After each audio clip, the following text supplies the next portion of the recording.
कृष्णा गोपाल राधे राधे राधे गोविंदा राधे राधे राधे गोविंदा कृष्णा गोपाल राधे राधे राधे गोविंदा राधे राधे राधे गोविंदा कृष्णदेव प्रियाय मुरली मनोहराय कृष्णदेव प्रियाय मुरली मनोहराय कृष्णदेव प्रियाय मुरली मनोहराय कृष्णदेव प्रियाय मुरली मनोहराय कृष्णा गोपाल राधे राधे राधे गोविंदा राधे राधे राधे गोविंदा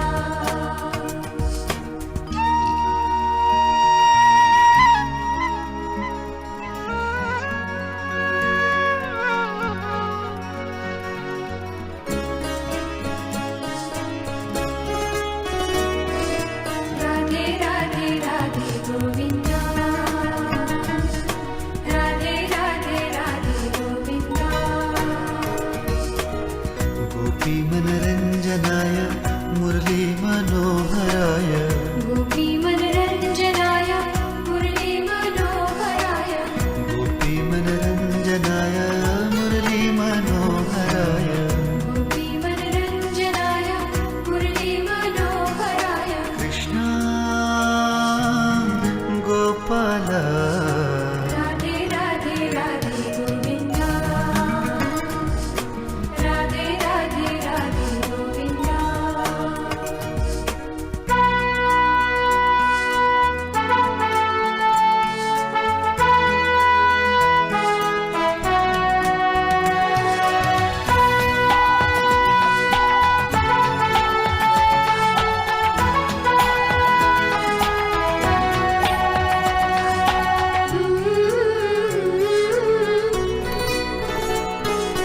राधे राधे राधे गोविंदा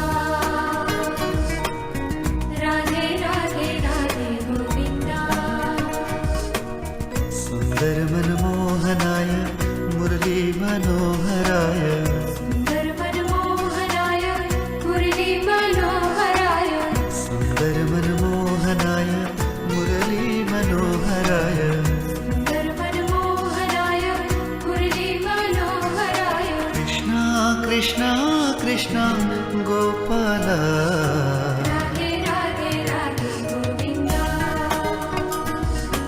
राधे राधे राधे गोविंदा कृष्णा गोपाल राधे राधे राधे गोविंदा राधे राधे राधे गोविंदा राधे राधे राधे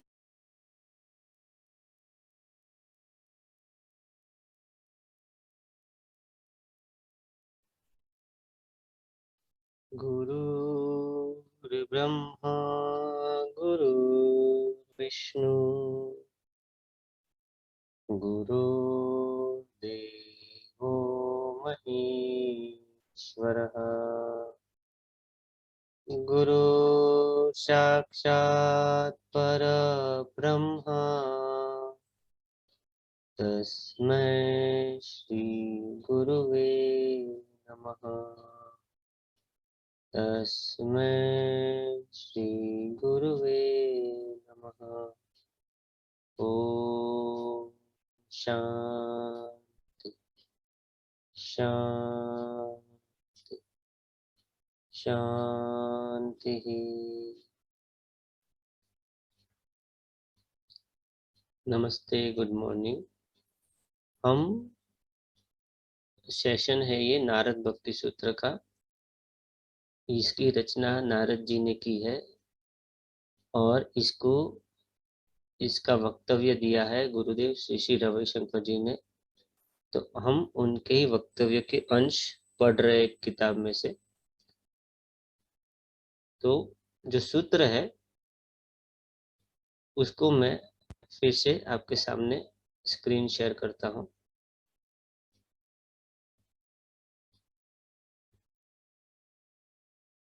थोड़ा पहले से शुरू करते हैं। तो सबसे पहले जब बताया कि अ, भक्ति की व्याख्या करते हैं, तो भक्ति की व्याख्या संभव नहीं है, क्योंकि व्याख्या है दिमाग का काम और भक्ति है दिल की बात, हृदय की बात। तो भक्ति की व्याख्या नहीं हो सकती।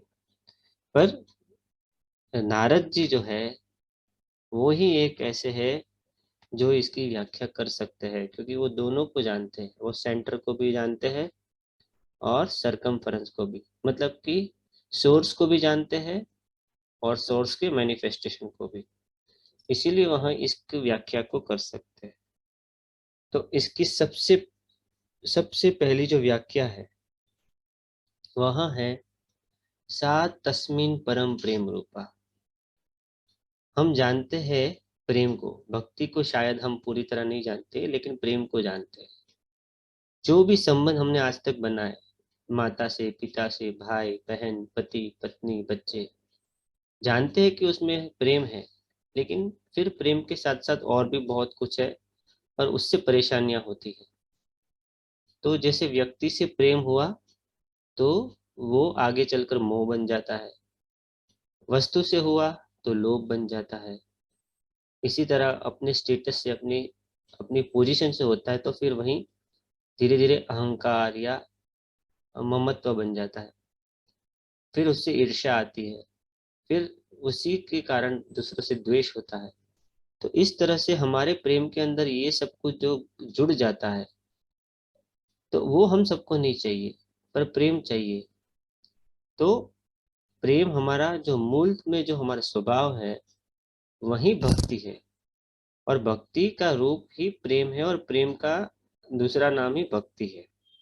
इसलिए उसको बोला है परम प्रेम, या प्रथम, जो हम सबसे पहले, जो बिना किसी विकार के जो हमारे मन में जो प्रेम का भाव उत्पन्न होता है, निर्दोष प्रेम, वही परम प्रेम है और वही भक्ति है। फिर इसी को आगे बताते हैं अमृत स्वरूपाच। ये कभी अमृत है, मतलब कि मरता नहीं। हमारे अंदर प्रेम कभी मरता नहीं। प्रेम, अगर द्वेष भी है तो वहां उल्टा प्रेम हो गया, पर प्रेम मर नहीं सकता। द्वेष तभी होता है जब प्रेम है, तो प्रेम की कोई मृत्यु नहीं है। इसी तरह भक्ति कभी हमारे अंदर मरती नहीं, यह अमृत स्वरूप है। यह कभी इसको कोई खलेल नहीं पहुंचता, इसकी धारा निरंतर हमारे अंदर बहती रहती है। हम उसको भले ही ना देख पाए या जान पाए, पर उसकी मौजूदगी रहती है। इसके आगे बताते हैं कि इससे क्या मिलता है। यह लब्ध्वा पुमान सिद्धो भवति अमृतो भवति तृप्तो भवति। एक बार भक्ति का स्वाद चख लिया, फिर भक्त के जीवन में सिद्धियां अपने आप आती है। इसका मतलब है कि उसके जीवन में टैलेंट्स अपने आप निखर कर आने लगते हैं, नई नई उसको उपलब्धियां प्राप्त होने लगती है, सिद्धियां प्राप्त होने लगती है। और अमृत भवति, अमृत तत्व को जानते ही वह भी उसमें उसको अनुभव करने लगता है। उसको भी यह भाव समझ आने लगता है कि उसकी कोई मृत्यु नहीं। तृप्तो भवति, तृप्त हो जाते हैं, सेटिस्फाइड। मजबूरी वाला सेटिस्फाइड नहीं, सेटिस्फेक्शन नहीं कि चलो सब है सब है, वो वाला नहीं। ग्रेटिट्यूड वाला सेटिस्फेक्शन, बहुत है, सब कुछ है, एकदम तृप्त हो जाते हैं, कुछ भी नहीं चाहिए, सब कुछ है। फिर क्या नहीं हो, ये तो मिलता है, फिर क्या नहीं मिलता या क्या छूटता है।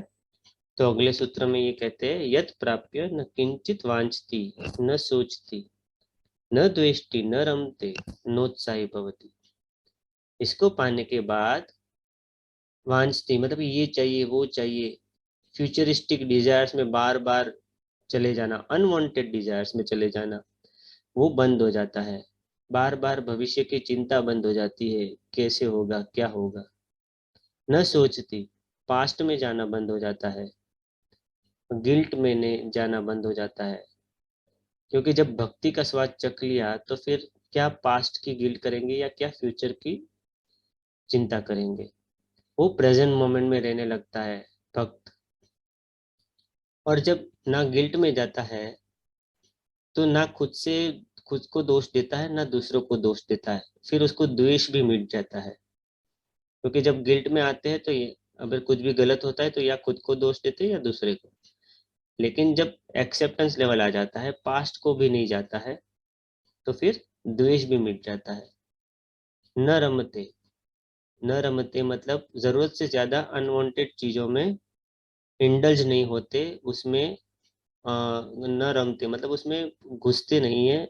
जितना जरूरी हो उतना ही उसको अटेंशन देते हैं, उससे ज्यादा उसमें इंडल्ज नहीं होते।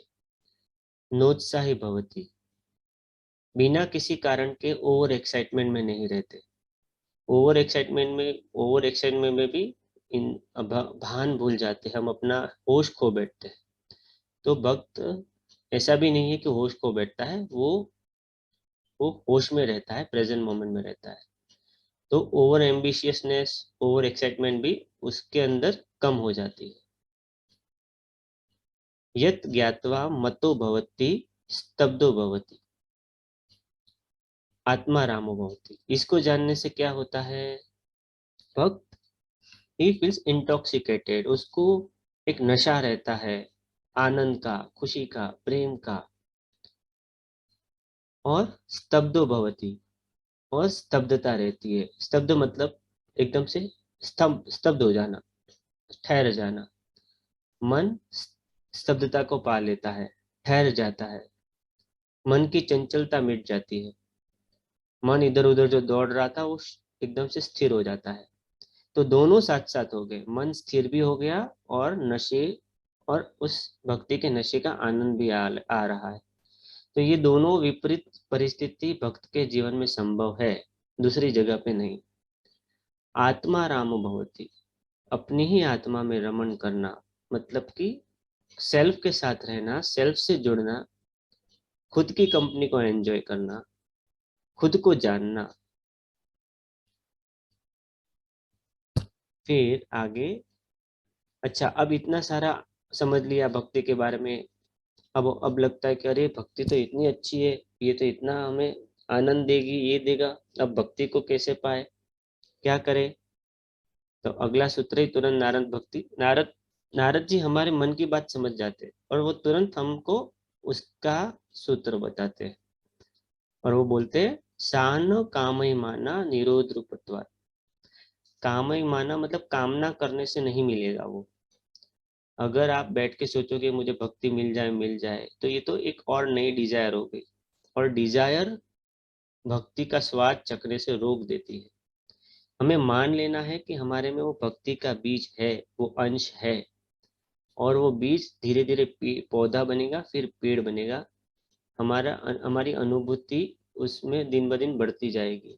इसको डिजायर करने से, उसकी कामना करने से, उसकी मांग करने से फिर उसकी अनुभूति नहीं होती। हमें मान के चलना है कि वो हम में है। निरोध रूपत्वात् मतलब जैसे ही मन में जो इच्छा है, जो कामना है, उसका निरोध होता है, वो शांत होती है, तुरंत हमें आनंद की अनुभूति होती है। डिजायर ही आनंद की अनुभूति होने नहीं देती। जैसे ही डिजायर छूटती है, आनंद की अनुभूति होने लगती है। अच्छा, अब छोड़ना है नहीं है तो क्या, कुछ तो छोड़ना पड़ेगा ना। कुछ पाना है तो कुछ तो छोड़ना पड़ेगा। जैसे हर लेवल पे अगर हम समझ गए तो ठीक है, नहीं तो नेक्स्ट लेवल पे फिर हमें और आगे समझाते हैं नारद जी। तो अभी हमने ये समझा, इस सूत्र में कह रहे हैं, निरोधस्तु लोक वेद व्यापार न्यास। यहां से हम शुरू करेंगे। निरोध किसको रोके, क्या रोकना चाहिए जीवन में? तब कहते हैं, लोक वेद व्यापार न्यास। बहुत काम में 24 घंटे हम फंसे रहे, तब मन में कभी प्रेम का अनुभव, एहसास हो ही नहीं सकता।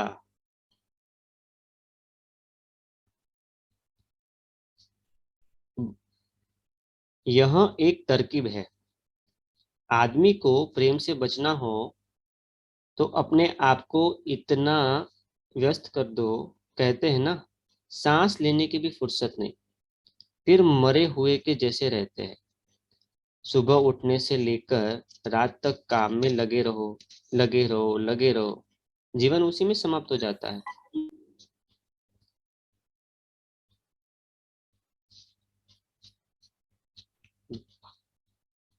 I hope my voice is clear.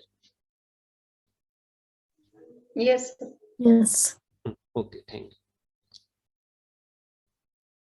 एक तरकीब है, आदमी को प्रेम से बचना हो तो अपने आप को इतना व्यस्त कर दो, कहते हैं ना, सांस लेने की भी फुर्सत नहीं, फिर मरे हुए के जैसे रहते। सुबह उठने से लेकर रात तक काम में लगे रहो, लगे रहो, लगे रहो, जीवन उसी में समाप्त हो जाता है। पैसे बनाने की मशीन बन जाओ, सुबह से रात तक पैसे के बारे में सोचते रहो, या कुछ और ऐसे सोचते रहो, काम करते रहो, शांत कभी नहीं होना। तब जीवन में प्रेम या उससे संबंधित कोई भी चीज की कोई झलक तक नहीं आएगी। कितने लोग अपनी लाइफ में ये स्ट्रेटेजी अपनाते हैं कि उनको वो वल्नरेबिलिटी नहीं दिखनी है अपने अंदर, वो वो कमजोरी का भाव नहीं दिखाना है, प्रेम का भाव नहीं दिखाना है, इसलिए वो जीवन में ऐसे रहते हैं जैसे वो हमेशा बिजी हो। तो जब बहुत बिजी हो जाते हैं तो वो इस भाव की अनुभूति नहीं होती।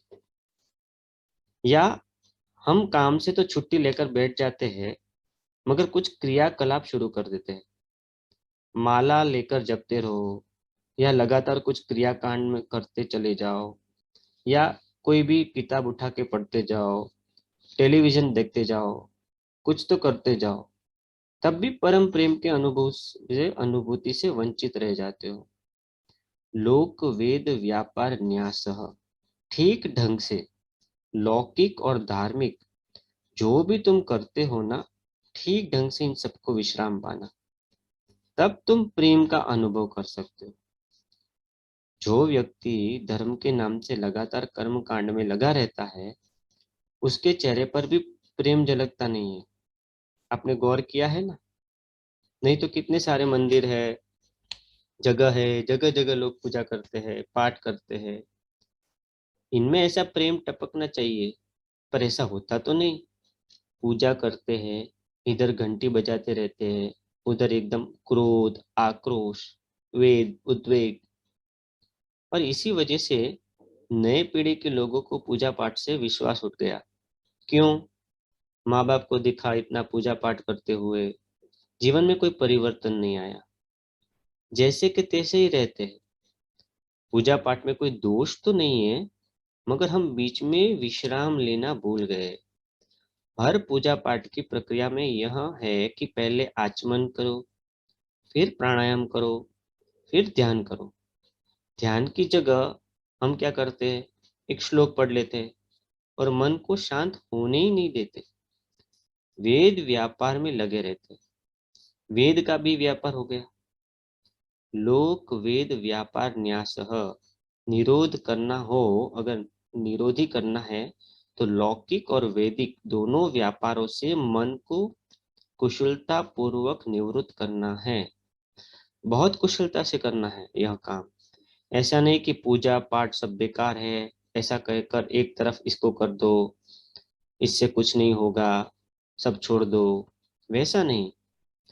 लोक वेद व्यापार न्यास ढंग से इससे विश्राम पाना है, कुशलता पूर्वक। यह कुशलता क्या है, तो और आगे इसके बारे में विचार करेंगे। तो इस सूत्र में जो बताया है कि मन है, मन को कुछ ना कुछ चाहिए, कोई ना कोई कार्य चाहिए, उसको व्यस्तता चाहिए, पर व्यस्तता ही उसको अनुभूति करने नहीं देगी। तो हमें ठीक ढंग से अपने मन को कुशलता पूर्वक इन बिन जरूरी व्यापारों से निकालना होगा।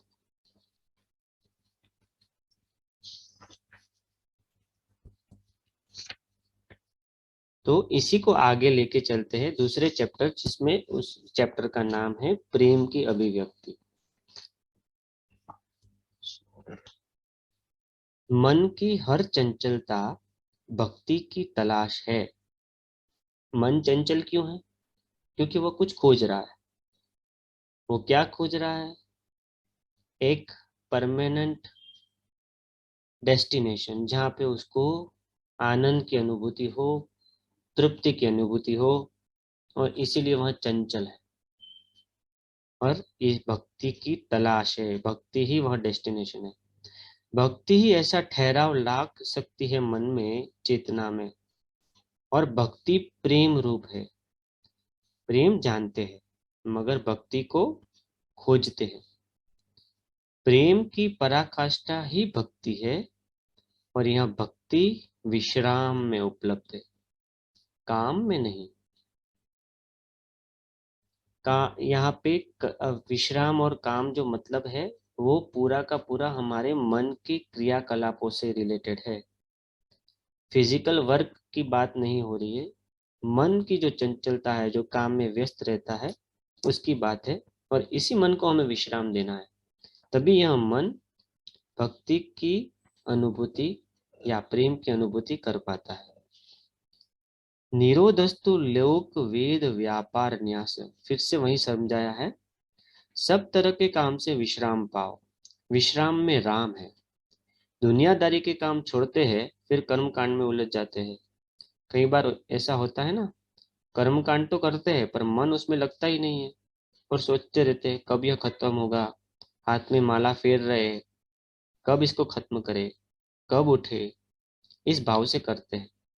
मंदिर जाते हैं, तीर्थ स्थानों पर जाते हैं, किसी भय से या लालसा से, भय से पूजा पाठ करते हैं। किसी ने डरा दिया, ऐसा हो जाएगा, मंगल का या शनि का दोष हो जाएगा, कुछ बुरा हो जाएगा, धंधा नहीं चलेगा। तो फिर क्या हुआ, आप हनुमान जी के मंदिर के चक्कर लगाने लगते हैं।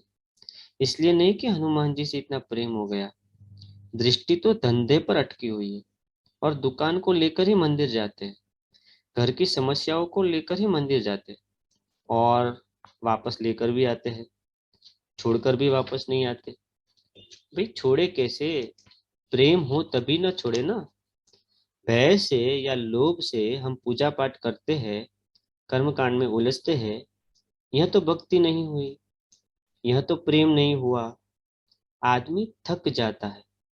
तथा कथित धार्मिक लोगों के चेहरे को देखिए, थके हारे, उत्साह नहीं है, दुख से भरे हुए हैं। अरे भाई, भगवान आनंद स्वरूप है, सच्चिदानंद। उसकी एक झलक नहीं होनी चाहिए क्या? उसके साथ जुड़ जाने से अपने भीतर उन गुण का प्रकाश होना है कि नहीं होना चाहिए? और यह स्वाभाविक है, यह होता है। मगर हम धर्म के नाम से बड़े उदास चेहरे दिखाते हैं। दुनिया दुख रूप है, मगर तुम भी दुख रूप हो जाते हो, और इसको समझते हो धर्म। यह गलत धारणा है। विश्राम पाओ। भक्ति वही है जो यह नहीं सोच भक्त वही है जो यह नहीं सोचता कल मेरा क्या होगा। अरे जब मालिक अपने हो तो कल की क्या बात है? जब मालिक ही हमारा है तो उसका सब कुछ हमारा है, उसकी तिजोरी हमारी है, फिर किस बात की चिंता?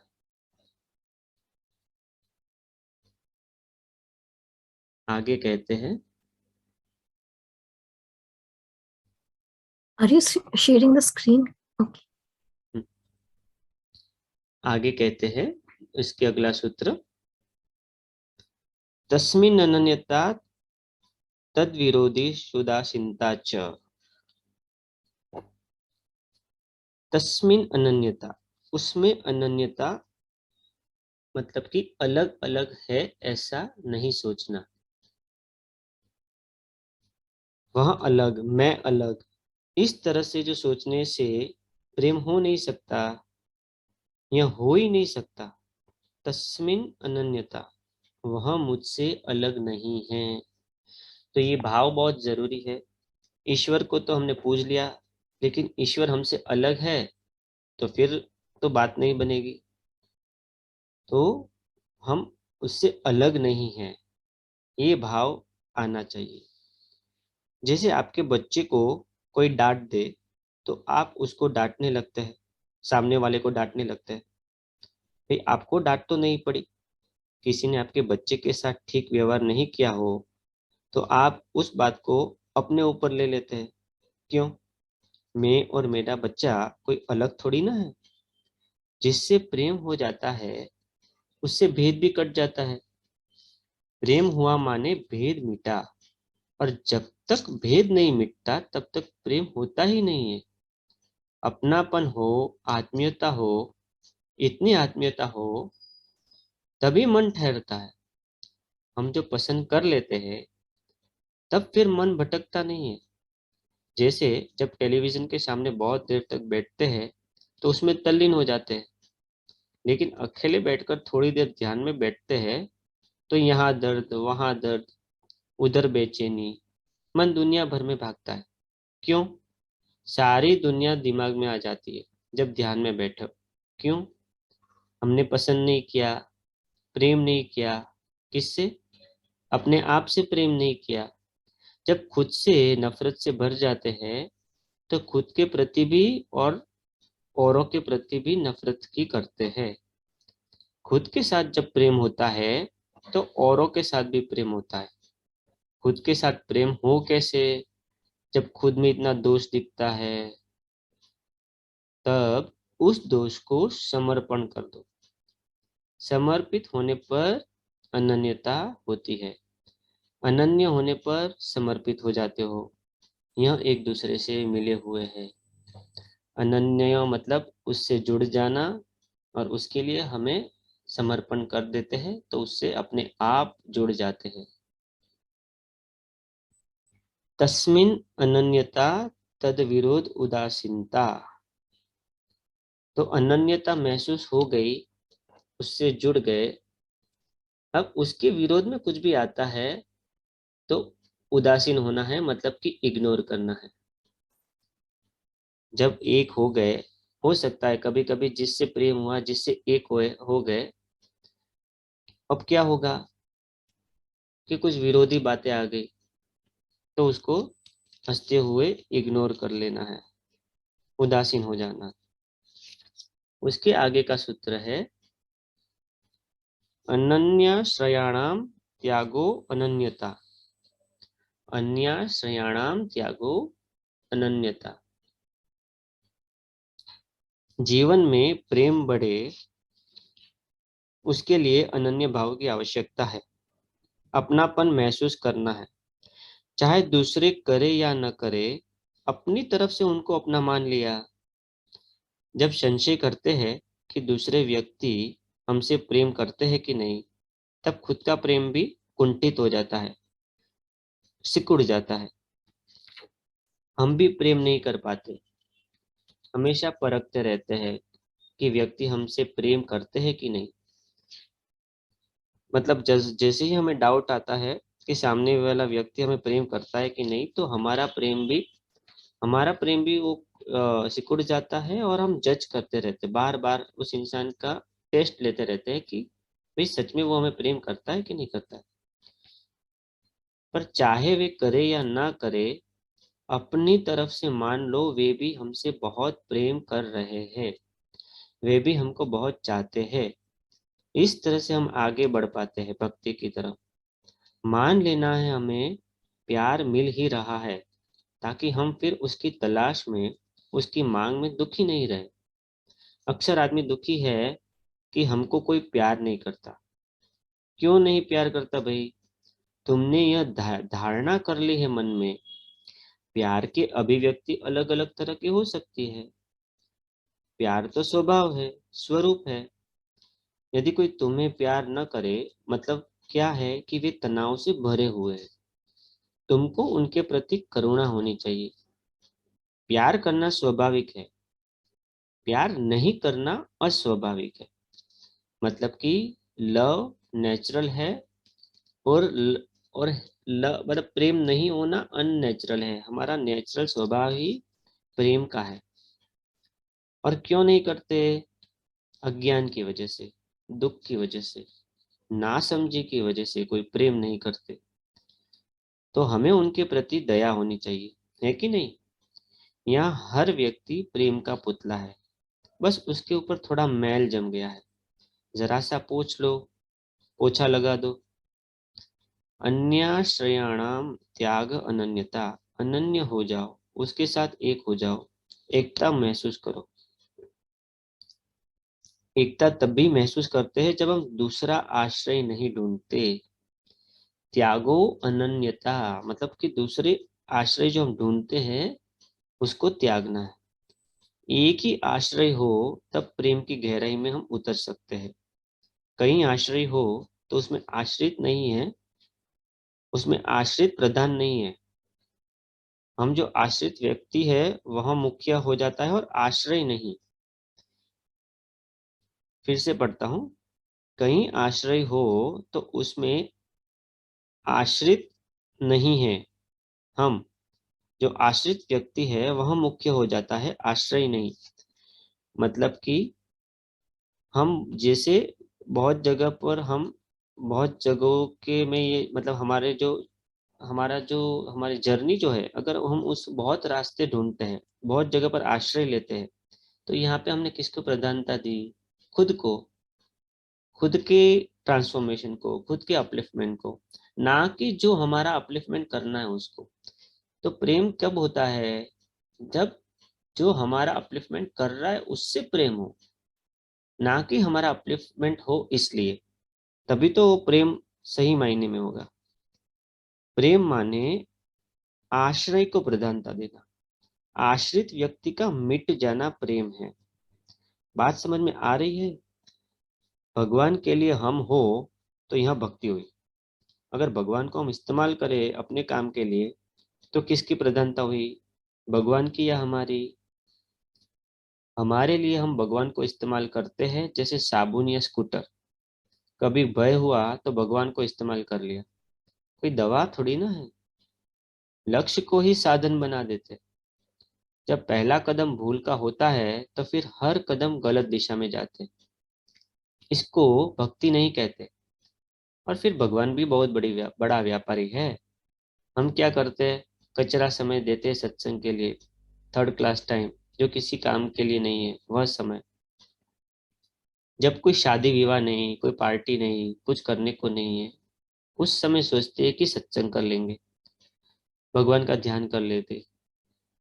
थर्ड क्लास टाइम दोगे तो थर्ड क्लास ही उसका फल भी मिलेगा। फर्स्ट क्लास टाइम दो तो फर्स्ट क्लास वैसा ही फल मिलेगा। और फल के लिए नहीं समय देना है। अनन्य श्रेयाणाम त्याग, एक पर आश्रित, उस पर पूर्ण दृढ़ विश्वास। इस बात के लिए एक बहुत बार ये भी एग्जाम्पल दिया जाता है कि दो इंसान है, दोनों इंसान कुआं खोदते हैं। अब एक इंसान है, उसने एक कुआं खोदा और एक इंसान ने 10 कुएं खोदे। तो जो दूसरा इंसान था उसने जिसने 10 कुएं खोदे थे पानी के लिए, उसने 10-10 फीट के 10 कुएं खोदे पर पानी नहीं निकला। और जो पहला इंसान था जिसने एक ही कुआं खोदा पर उसने 100 फीट तक खोदा। तो दोनों ने लगभग सेम खुदाई की, लेकिन जिसने एक कुआं खोदा उसको पानी मिला। इसका कारण यह है कि एक पर ही फेथ रहा, एक का ही आश्रय लिया और एक से ही जुड़े लोग। इसके आगे का सूत्र है, लोक वेदेशु तदनुकूलाचारणम तद विरोधी शुदासीनता। इसका मतलब यह नहीं है कि प्रेम में कोई नियम नहीं है, विधि नहीं है, जो चाहे सो कर सकते हैं। मतलब हम औरों को भी मुसीबत में डाल दे। प्रेम तुम्हारी आत्मा है, आत्मा साक्षी बनकर चलो, आत्म साक्षी बनकर चलो, चाहे दुनिया के काम में हो या धार्मिक काम में हो। आप हरिद्वार में जाते हो तब पंडे घेर लेते हैं, ये करो वो करो, यहाँ पर तुम इतनी दक्षिणा चढ़ाओ, नहीं तो ऐसा हो जाएगा, वो हो जाएगा, संकल्प करा देते। आप वहां बहुत बेचैन हो जाते हो, अरे ये करना ही पड़ेगा, फिक्र मत करो। अरे भाई, फिक्र मत करो, भगवान कोई सजा देने के लिए नहीं बैठा है वहां ऊपर डंडा लेकर। उनसे अनन्यता महसूस करो। तेरा सखा है, पिता है, माँ है, इस तरह से संबंध को महसूस करो। वो हमारे अपने हैं। जो अपने होते हैं वे हमें दंड देंगे? लोक वेदेशु तदनुकूल चारणम तद विरोधी शुदासीनता। आचरण में प्रेम के विरोध कुछ भी दिखे उस पर उदासीन मत हो। प्रेम कोई भावुकता नहीं है। अरे बेटा मैं तेरे बिना जी नहीं सकता, तू मेरे पास ही बैठ, ऐसी अभिव्यक्ति या कोई प्रेम है? अरे तुम प्रेम हो, तुम प्रेममय हो, तुम बने ही हो उस वस्तु से जिसको प्रेम कहते हैं। समाज के नियमों को सम्मान देना, उन नियमों पर चलना, मनमानी नहीं करना। प्रेम के नाम से हम मनमानी करने लगते हैं। मतलब कहते हैं कि समाज के नियमों को भी देखना है। नियम, अब हम प्रेममय हैं। प्रेम को कोई नियम नहीं है, लेकिन सामाजिक नियम से हम रह सकते हैं। भवतु निश्चय दार्ढ्या दुर्ध्वम शास्त्र रक्षणम। इसके आगे का सूत्र, ठीक है भक्ति में प्रेम में तुम शास्त्र से एक विधि से परे हो, फिर भी अच्छा है दुनिया में एक नियम पर चलना। शास्त्र माने क्या? अनुभवी व्यक्ति जिस बात को सिद्ध कर चुके हैं, जिस बात की सामान्यता को दिखलाया है, उसको शास्त्र कहते हैं। भाई ऐसे ऐसे करने से ऐसा ऐसा होता है। हर विद्या एक शास्त्र है। गणित शास्त्र है, तुमने तो नहीं बनाया गणित को। भूगोल शास्त्र है, विज्ञान शास्त्र है। इस तरह आध्यात्म भी शास्त्र है। अनुभवी व्यक्ति की वाणी हजारों साल परिशीलन और परिश्रम करके एक संग्रह किया, उस संग्रहित ज्ञान को शास्त्र कहते हैं। उसको सम्मान देना। तुम्हारी खुद की कोई कल्पना हो सकती है, कोई भ्रम हो सकता है, इसलिए शास्त्र के पथ पर चलो। शास्त्र का आश्रय इसीलिए लेना है ताकि हम अपने हिसाब से अपनी ही कल्पनाओं से भ्रम पैदा न कर ले। नहीं तो क्या होगा, सिर्फ एक ही सूत्र में बताया है, अन्यथा पातित्या शंकया। तो फिर पातित्या मतलब गिरना, तो फिर गिरने की संभावना है। गिरना मतलब क्या? जो स्पिरिचुअल अपलिफ्टमेंट होता है, जो प्रेम के रास्ते पर जो आगे बढ़ते हैं, फिर एकदम से हम भ्रमित हो जाते हैं, अपनी मनमानी करते हैं, फिर वहां से गिरने की संभावना है। ऐसा नारद जी हमें समझाते हैं। तो आज का सेशन हम यहीं पे विराम देते हैं।